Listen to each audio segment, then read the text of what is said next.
Welcome to the brand new Draymond Green Show YouTube channel. Hit subscribe so you don't miss out on any of our content.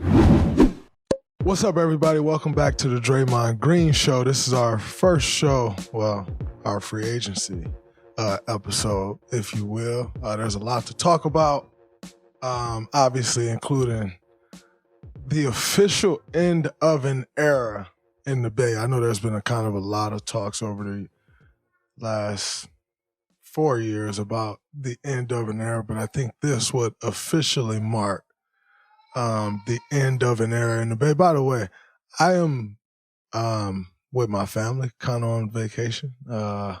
So also with other family of ours. So if you hear like babies crying and people yelling and talking, and I still wanted to bring you this episode. So if you get all of that, I don't know if y'all will catch it or if this microphone will pick it up or not, but if it does, I apologize in advance. You just kind of get the real raw version of me, and it's not really going to come from a studio. So sometimes this is what you get. So if you hear that, I apologize. But anyway, moving on. I think there's been a lot of crying. Speaking of crying, there's been a lot of crying, I'm sure, around the world, around the Bay. Marking Klay's exit. You know the beautiful thing about being a sports fan? There's only like 2 days the whole year without a game. 2. With so much happening and so much action, that makes just about every day game day at DraftKings Sportsbook. It's super easy for first-timers to get started. Try betting on something simple like picking a team to win.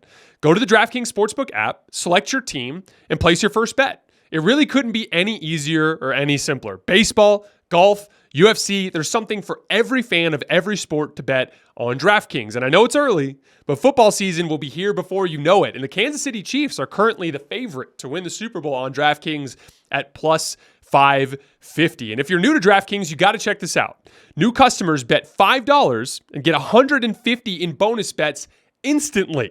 Download the DraftKings Sportsbook app now and use code HOOPS. That's HOOPS. That's code HOOPS for new customers to get $150 in bonus bets instantly when you bet just $5.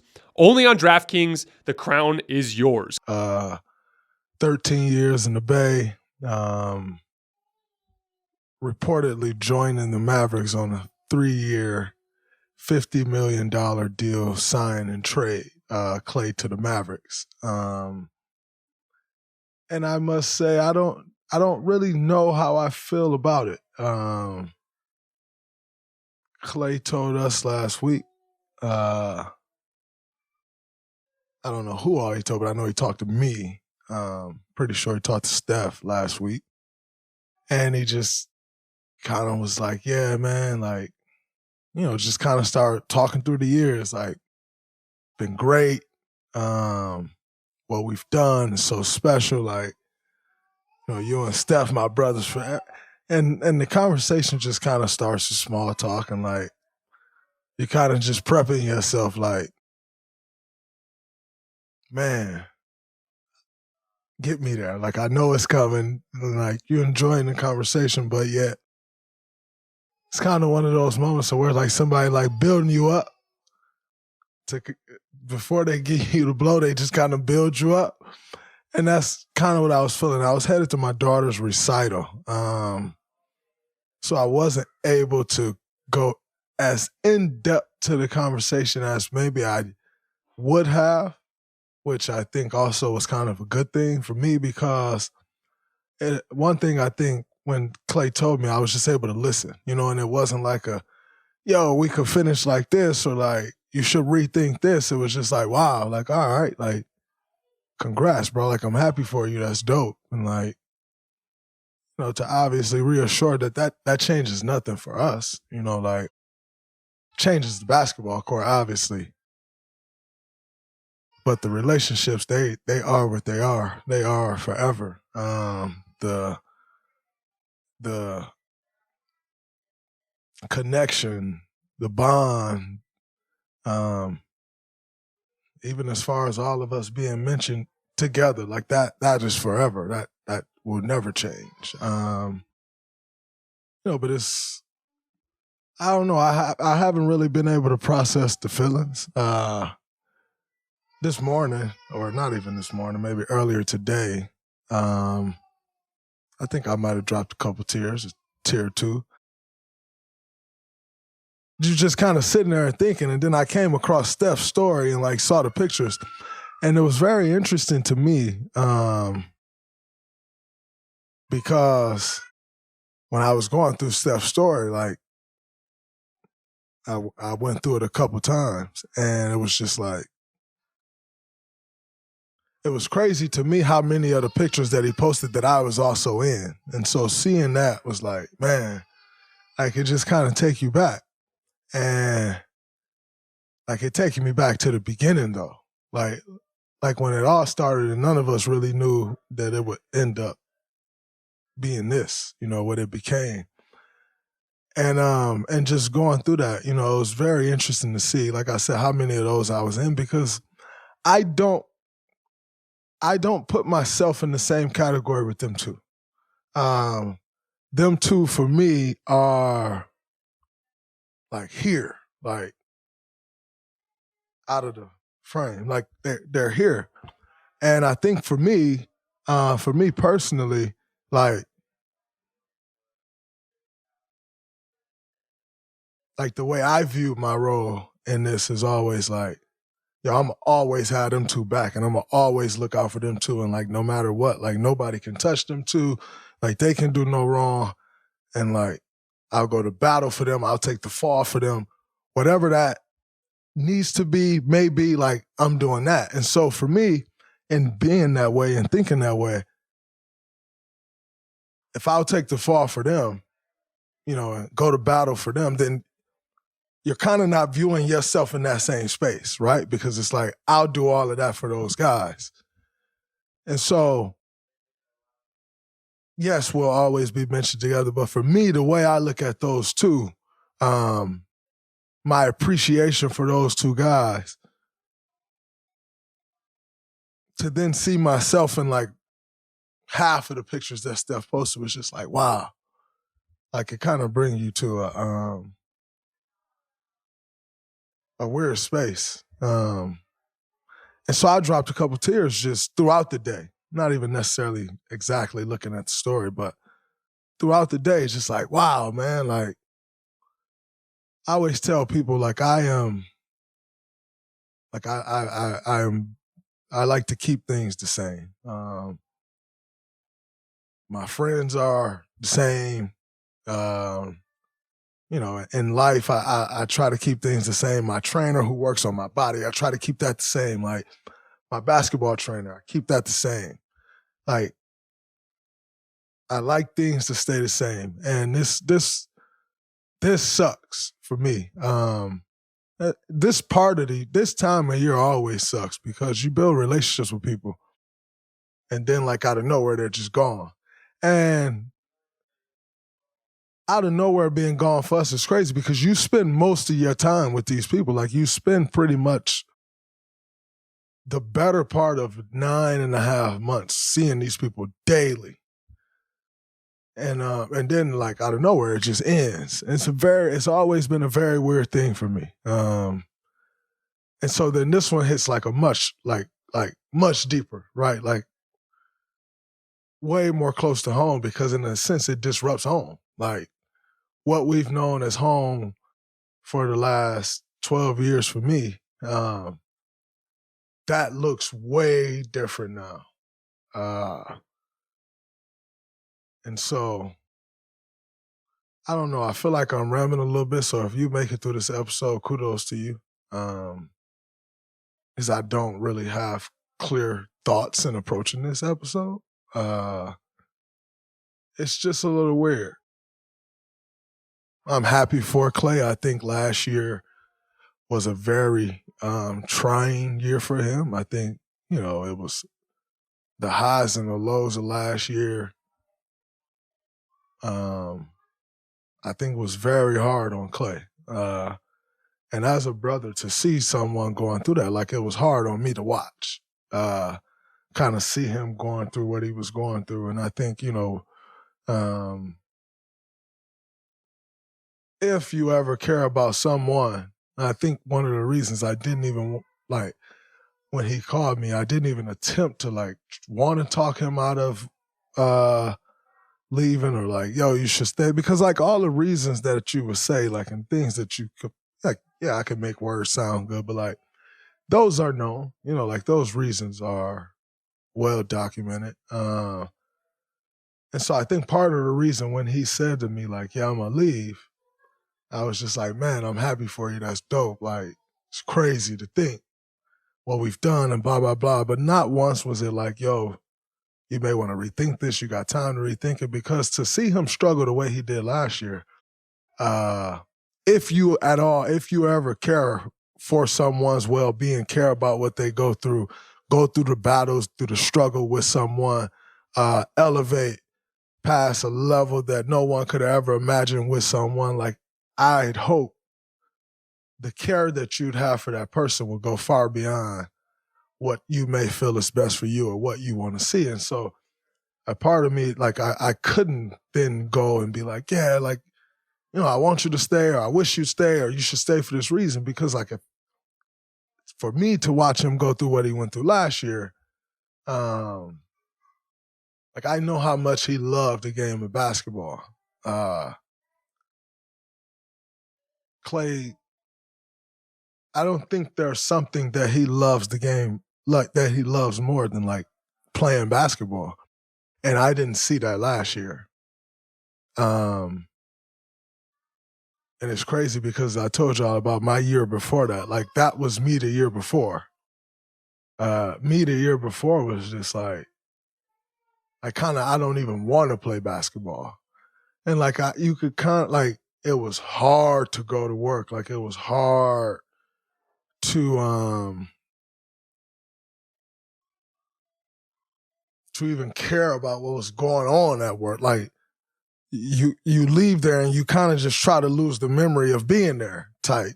Like, and so I experienced that a year before. And I don't know, I think when I look back on it, when I take a step back and I look back on it, could it have been the contract playing a part of that? Because he was kind of in the same position, right? Like, so I personally don't think it was that. Like, I think there was a lot of other things going into it. But like, there's no true way to know, like, oh, it was this emotion that like touched here. And like, there's no real way to know. You just kind of take all those things into account.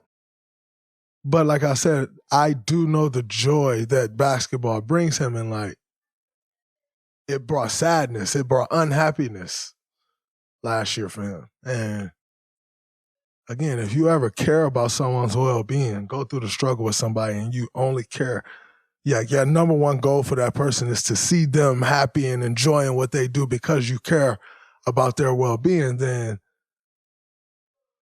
like, a part of me wanted Klay to leave.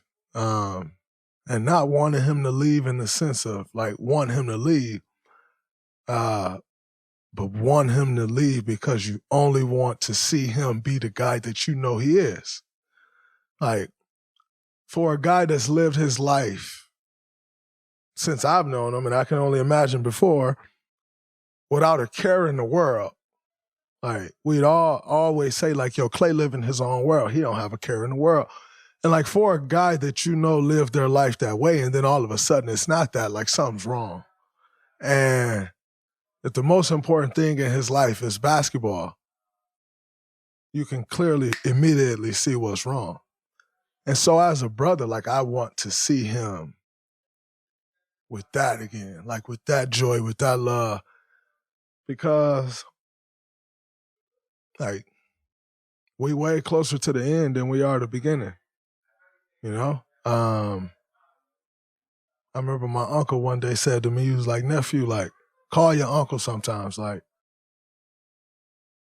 he said, I'm on the wrong side of my downslide. I'm on the wrong side of my downslide. Something like that, he said. And like, that's where we are, like, in our careers. Like, we on the wrong side of it. Like, can there still be special things done by us? Of course. Can there still be special things? Of course. But like, we're way closer to the end than we are the beginning. That's for sure. And so knowing that and understanding that, like, I will hope to see him have the same joy at the end that I know he had at the beginning. Because basketball is a child's game. It's a kid's game. And basketball keep the kid in us. You know, you see us joking around and playing and all the stuff that like we do on the basketball court that's kind of like what kids do, that you don't see in a typical job, right? Like someone 33 years old, like the way that I may act with my teammates and like clowning around at 34, like the different things that we do amongst us as 34-year-olds and clowning, and like 34-year-olds that work at the bank don't do those things. Like basketball is kind of a kid game, and I want him to see him have that same love and joy in this kid game that we got a few more years of living that he had when I knew him as a kid. Like when we were just kids. Like, you know, I was 22. Like, we were kids at 22. We didn't know anything. Like, just now growing up, growing into manhood. Like, I want to see him have that love again, because I witnessed what happened for him when he did have that love for it, when it did bring him that joy. And, like, I want to see that for him again. And last year wasn't that. It was as probably far opposite as he could be from that. And so to selfishly want to see him stay here and suffer for whatever it was that was griping at him, like, nah, that ain't cool. Like, for my own personal benefit or like, that's not cool. Because the memories that I do have are too good to didn't have to live through those memories. Like, we don't have to live through those memories. Like, we don't have to create those memories, I should say. Like, and the ones that we can remember are incredible. Like, amazing. 4 titles in 8 years, changed the way the game of basketball is played. Being a part of the greatest team ever to play.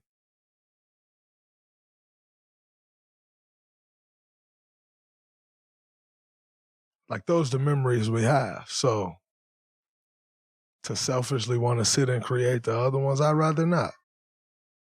So it's probably better this way. But it sucks. Like, I'm not going to sit here and like sugarcoat it.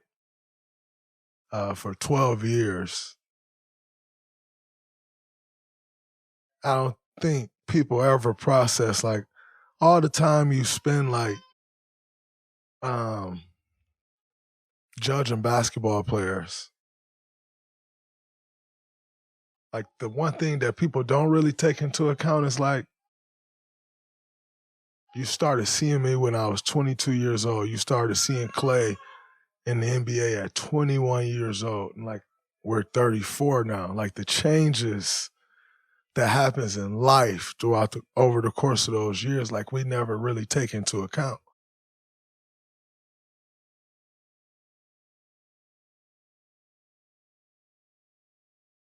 I don't really even know where I was going with that point because my thoughts are all fucked up. So, as I said before, if you make it through this episode, kudos to you. I told DJ earlier, DJ made me this little paper airplane. It's very ironic that he made me this, but they finished their art project at school. And DJ was coming back with me this week, and he brought me this like cardboard box. And it's a cardboard airplane. And, you know, Klay always make these paper airplanes. I always say, like, your kids are connected to you. Because, again, I told you I've been sad for a few days. And he hasn't been with me. And he made this cardboard paper airplane, but it's cardboard. And, you know, like, Klay always make these paper airplanes. And it got, like, cutouts of, like, me, Steph, Klay, and, like, this person he drew, which I assumed. I'm like, oh, and it's you. And he's like, oh. And I was like, oh, by the way, he just gave me that this morning. Like, by the way, Klay not going to be on our team no more. And he's like, what? I'm like, he going to the Dallas with Luka. And he's like, well, why can't we get Luka? And I'm like, it don't work that way. And I'll need to teach you about the salary cap. Luka make way too much money for us to get Luka. And he just was like sitting there sad, like about to cry. Yeah, I also oddly, the other day, I was landing in Boulder to meet some friends to go to the Nas concert at the Red Rocks, which was incredible. And like, I'm standing outside the FBO and like a truck pulls up. Our driver hadn't arrived and the truck pulls up and it's honking. And it looks like an Uber driver. It's like a black SUV and honking. And I look and I'm like, I know that's not our driver, late and honking at me. So I just turn back and then it honks again. And I look and he turns a little bit because there's a glare on the windshield. And it's Klay Thompson. I bump into Klay Thompson like a day or two after he gave me, this is Sunday, so he called me. And I bumped into Klay randomly outside the FBO in Denver. I don't know. He couldn't really look at me. And it was very like odd situations. I'm sitting there with my family and my wife's like, oh my God, Klay, like when he called me on the phone, she's like, stop. And she's like, I'm about to cry. And she said it reminded her of last year. So last year during free agency, I called Klay and I called Steph, separate calls, and Steve, and I was just telling them like, yo, I'm leaving. I'm going to Memphis. And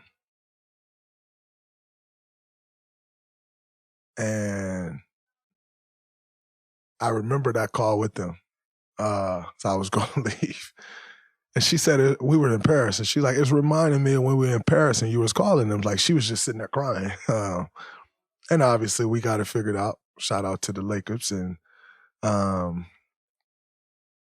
Mike Dunleavy, his first free agency.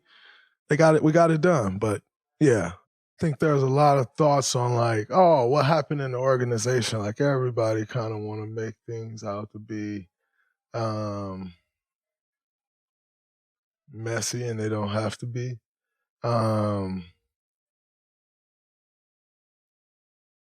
You know, I know this organization would have had Klay back as long as he wanted to be. And I know Klay, as we can see, really didn't want that. I know there was the report on like Klay telling Steph like not to flex his muscle and all of those things.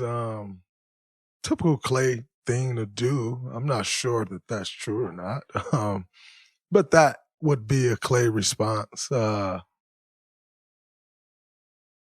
But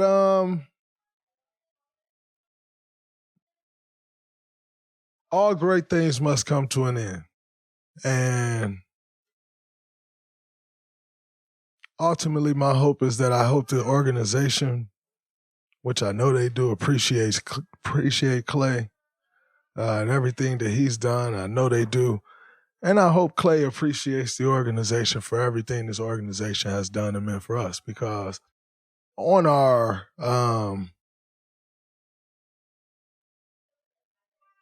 rise to the top, like we had the best organization in the NBA supporting us and giving us the opportunities that we need to, the things that we need to make that rise. Having our families around, having our boys on trips, like organizations don't do that stuff.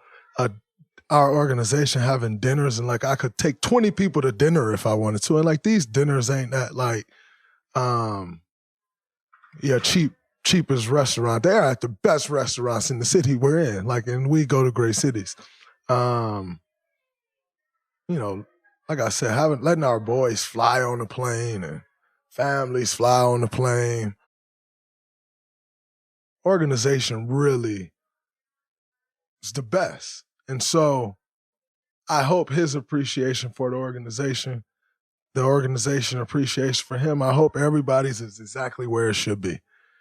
Because breakups don't always have to be messy. Co-parenting relationships don't always have to be shitty. People going their separate ways can be a thing of beauty. And this is one of those things. Klay's going to the Dallas Mavericks after 13 years of domination. After 13 years of building a dynasty, he's moving on to go do something else. And like we all can appreciate that and love that for him, love that for us, like, and appreciate the good times. Maverick was here always, he would always tell the story about, and I actually took this and incorporated it in my life. A story about his father back in the day. When I hear the song, like, and I think about Klay and the journey, the song is Al Green, For the Good Times, you know, and like it's kind of like don't be sad for me, like just remember the good times. And so when I think about this, like that's where I'm trying to take my mind. Like I try to live my life by that. But like remembering the good times. The song is called For the Good Times. But, you know, just remembering the good times, the things that we did. And like, that's where I'm at with it. So yeah, I think I am definitely like a little shaken up by it and a bit sad. But I think for anybody in life, if something's been a certain way for 12 years, and then it just abruptly changes, I think it'll shake you up a bit too. At least if it matters to you, I know it would. So that's where I'm at with it. It's been for me, man, it's been a hell of a run. And I am thankful to have shared the court with Klay for 12 seasons, to go to war with him. I think back to a story that most people don't remember, because when we played the Raptors in the NBA Finals, Klay pulled his hamstring. Now, if y'all remember up until that point, Klay had never missed a playoff game. And Klay would roll his ankle, it'll turn purple, and like this dude was still playing these playoff games. Like I always tell y'all, probably the toughest player I ever played with. Dude, tough as nails. Like, and he will go through a brick wall for you, with you. And you know, every time he get hurt in some of those playoffs, we be like, all right, they got your ass now, champ. Like you ain't getting through this one. And I remember like it was yesterday. And he pulled his hamstring and he was trying to work through it. And I remember saying, I said, Klay, I know you've been able to get through all of these injuries throughout these years of playing there, but they got your ass now. Like, you ain't getting through this one with no pulled hamstring. And he's like, yeah, right, Dre, whatever. Watch me play. And we played in San Francisco, I think 2 or 3 days later. And he did a workout before the game to show them that he could play. And like when I tell you he could have played. Now, Rick Celebrini, who I always talk about, Rick didn't let him play. And probably was in Klay's best interest that Rick didn't let him play. But Rick didn't let him play. But when I tell you, like, where this dude got to in 2.5 days to do that workout and, like, look the way he looked in the workout, to actually could have played in that game. It wasn't the smartest thing for anyone, but I think he showed that he could. And it was a tough call for Rick, but Rick had to make the call. And watching him go through, I could not believe it. And it's like, wow, like they couldn't even get dude out with a pulled hamstring. But then he came back in Game 6, and we obviously all know he's going crazy in Game 6. We know how it ended. But like, that's Klay. Like, that's who I've had the opportunity to go to battle with for 12 years. I got this video of the day after I got suspended. I told y'all this story a little bit, but I got this video I took of the day he came to pick me up on the boat, which was my first time ever being on the boat. With Klay driving, quite frankly, I didn't really want to go on a boat, and I had to this day because I just didn't know if I trust Klay boat driving. It's a lot of water in the ocean, and I didn't know if I trust Klay like that, but I had to get on the boat this day. And I'm going to use that video in a documentary or something I'm going to do on this one day. But nah, man, I'm rambling. And I told y'all I would because I didn't know where my thoughts would take me. So I'm just kind of giving you these thoughts as they come up. But I'm going to move on to the rest of free agency. But it's been a hell of a 12 years. And I can't thank Klay enough, Steph enough. But this is about Klay, man. The healthy competition between him and Steph on like who is the best shooter was one of the highlights of my career. Just to watch that on the daily, to watch them go at it after practice, during practice, like it was beautiful. Like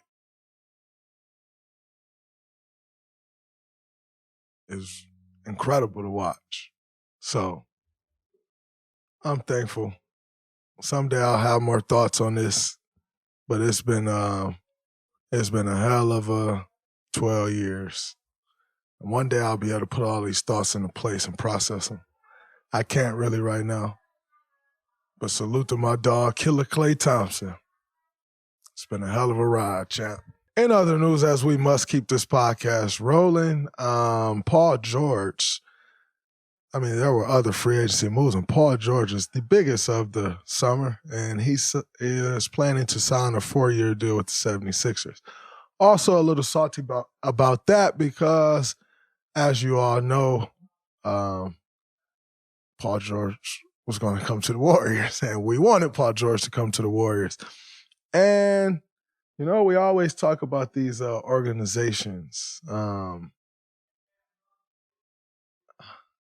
what they do for their players and whatnot. And for us to get Paul George, it would have taken a sign and trade. And the Clippers didn't really want to play ball, didn't really want to help him get to where he wanted to go. And so in turn, they get nothing back. And, you know, whereas you could have gotten something back for Paul George walking, they get absolutely nothing back. So these organizations don't always be willing to play ball. And I don't think the Clippers were really willing to play ball for Paul George to get to the Warriors. I kind of understand it, I suppose. You don't want him in the same division as you because you may know how that looks if he comes with us. So that didn't quite pan out for us, which would have been nice. Would have been really nice. But, yeah, so they'll lose Paul George for nothing. And that also sucked because I think what Paul George could have done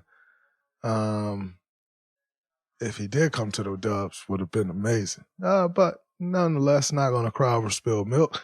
But when you talk about these organizations and you all talk about players like, oh, this guy ain't loyal to this organization, like I never want to hear that again because Paul George went there, and when he went there, they had plans of competing for a championship. It didn't ever really work out. Quite frankly, a lot of that being due to their injuries and not being healthy, never really having an honest opportunity to compete for a championship.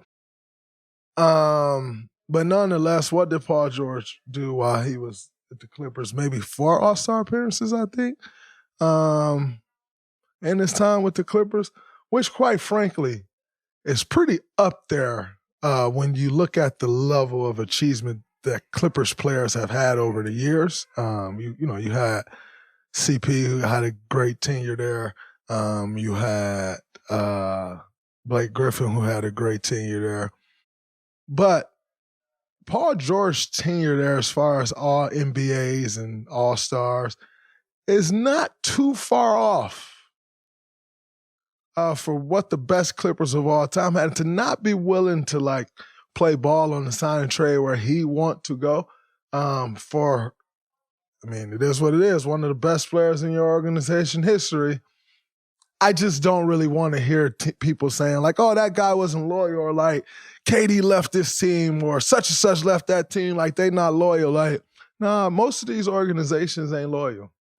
The Warriors have shown loyalty for sure. Dallas has actually shown loyalty when you think about Dirk's ride and like even J.J. Barea going, coming back, going, coming back. Devin Harris going, coming back. Like when you Seth Curry going, like they've proven to be a loyal franchise. The Lakers has proven to be a loyal franchise. However, there aren't many. There aren't many out there. So San Antonio Spurs has proven to be a loyal franchise, but like I just named 4 out of 30. Like, so when everybody go on Twitter, like, oh, this guy ain't that, I'm like, stop it. It's just not a loyal business because you have players sometimes that want to do what they think is best for them, and teams aren't really willing to play ball. And when you'll take nothing as opposed to something, you don't want to talk loyalty, people. So you should probably be careful with all of that talk. Another one that I am very sad about is CP. I know it was been very documented on like how we hated each other. And I am very sad to know that he's leaving this team because in my head, I'm like, man, C gonna end up finishing a career here, and that'd be dope. Like, again, this is the part of the business that suck. Like 1 year with C, and I'm like, man, I really love this dude. Like, he incredible, one of the best teammates I've ever had, and then he gone. And that is the weird part about this business, man. But that made me really sad. So between like in a day of finding out between like Klay and then CP, like I've been sad these last few days, trying to process my thoughts. But I'm really sad about that. Nonetheless, CP, Pop, still a genius. Pairing CP with Wemby to teach that young fella the way. CP, one of the greatest vets I've ever been around. And I just spent a year around him as a vet myself. And he was a vet to me. And so that's going to be great for Wemby. And the young fella Castle, because see, CP going to teach the young fella Castle all the things that he needed to know about the point guard position. And he also going to tell him what he not very good at and what he need to learn in a very elegant way, in a very constructive way. But he's going to tell that kid what he good at and what he not good at and what he need to learn and how he need to see things. And that is a genius move by the Spurs, man. Wow, that's a genius move. And then for CP, like, you get the opportunity also to in what, year 20, I think this is about to be for C, opportunity to go lead the next young face star in the NBA. That's a great opportunity, too. He get a chance to, in a sense, kind of go help mold him. And, like, what an honor. Because you only get that if you've been as great as CP has and as respected as CP is. That's the only way you get that opportunity. CP is a very strong personality, always has been. Super strong personality. For them to feel comfortable bringing you in there, knowing how strong that personality is, they feel good about what you're going to bring to that kid. That's special. That's extremely special. So I'm happy for C because that's a great opportunity to go help mold that young fella. Who knows where it can go? Because young fella's special. Wemby is special. So who knows where it goes? But, man, that's great. But I'm sad to see C leave. Nonetheless. Hardenstein, who was in the G League a few years ago, 3 years, $87 million because he kept his head down, kept working, was great at what he's great at, which is being physical, tough, hard-nosed, and then he's added to his game, got a little floater now, on the offensive end, make great passes out of the pocket when he get the ball in the pocket, make great reads, got an opportunity, I think, on a minimum contract, maybe even non-guaranteed, and now look at him, 3 years, $87 million. I love to see those type of stories because I'm a product of something like that. And so congrats to Hardenstein. That's a big move for OKC. They traded for Caruso. They got Hardenstein. OKC not playing. They think they got a window, and they going for it right now. And I always respect teams that make it clear we going for it. And I think Hardenstein is a big addition for that. The Young Magic is going for it. 3 years, $66 million for KCP, two-time NBA champion. I think that's huge for the Magic. Huge. And I think, KCP's a great pro.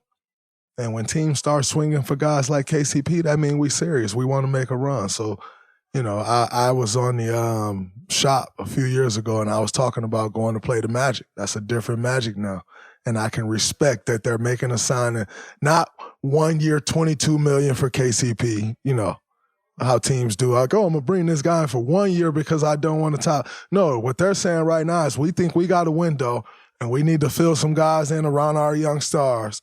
And that's what they're doing. So they starting to go for it, and I respect that. I saw a couple deals that were like good deals for the guys, but team taking advantage of their situation. Wiggins, young Wiggins, Aaron Wiggins from OKC. The young fella from the Bulls, Patrick Williams. A lot of these, so I don't know if y'all paid attention, but there's been an uptick of 5-year deals this summer. An uptick of those. And I wonder why. It's interesting. Because new TV money about to kick in, and those contracts are going to go up, and you get some of these guys locked in on these 5-year contracts, and you can take advantage. And those guys, when that TV money go up, if you paying a guy $18 million now, that may not even be the mid-level when this new TV money kick in. We don't know. And so I thought that's been interesting in watching a couple of these teams go with these 5-year deals on these guys. A couple of these young players. If you Tyrese Maxey and you getting the Maxey with the max, you know what I'm saying, then you sign that max, But a couple of these deals I've been looking at. I'm always happy for these young guys. To see them get their money because it's life-changing, and I know the feeling. And I would never make a guy feel bad about getting paid. You get your money. But that was just something that I saw that I thought was interesting, and I just hope that those guys are being made aware of all of the things. When you first get in your bag, you can't really mess around with it. You got to take your money. But I just hope someone is teaching all these young guys these things. Laying the options out for them and then saying, hey, these are the options. This is what you should do, and here's why I think you should do this, but this is what you could do. See, most people will tell you this is what you should do, and here's why I think you should, but they don't tell you what you could do. And I just hope those young fellas are being told what they could do. Also, the Clippers re-signed James Harden, 2 years, $70 million. And Russell Westbrook opted in, and I saw they wanted to trade him, which was shocking to me because I'm like, dang, Russ opted in the 4, and then they're going to try to trade Russ? Like, is that Russ? That was a little weird to me. D'Lo opted in. Valanciunas going to Washington, 3 years, $30 million. It's an interesting free agency. But my overall feeling with this free agency, by the way, the Dubs just signed Kyle Anderson, 3 years, $27 million, which I'm excited about because if you watch the playoffs, you know I'm big on Kyle Anderson. Kyle Anderson is a guy that you bring in and he just figures it out and help you win. So I like that signing. Dubs also bringing in DeAnthony Melton, 1 year, $12 million, almost $13 million. It's an interesting free agency. Like those signings, but overall, I'm leaving this free agency. I'm sad. Peace.